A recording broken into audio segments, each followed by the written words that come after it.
A boy's life hangs in the balance. 11 men are ready to condemn him. One man asks, what if we are wrong? This is 12 Angry Men.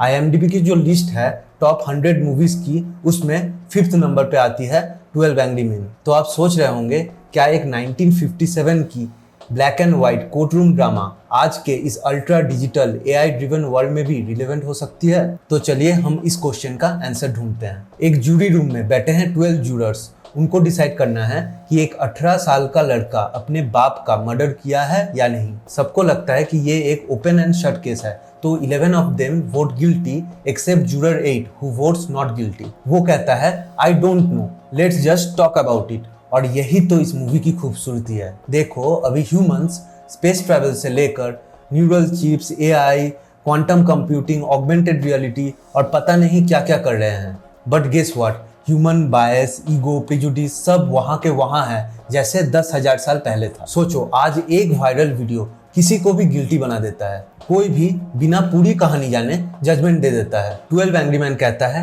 Slow down, question करो, सुनो, facts check करो, और अगर कोई भी reasonable doubt हो तो कहो आई डोंट नो।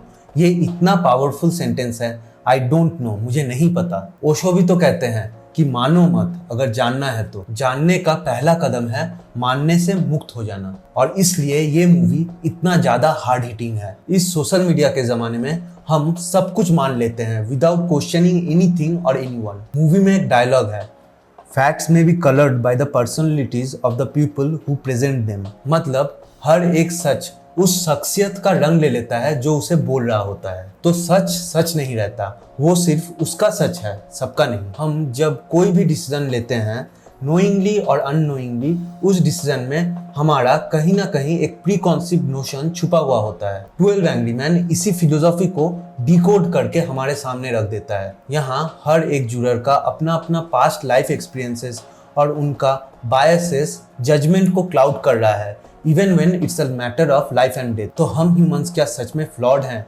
क्या हम कभी भी अनबायस्ड डिसीजन नहीं ले सकते?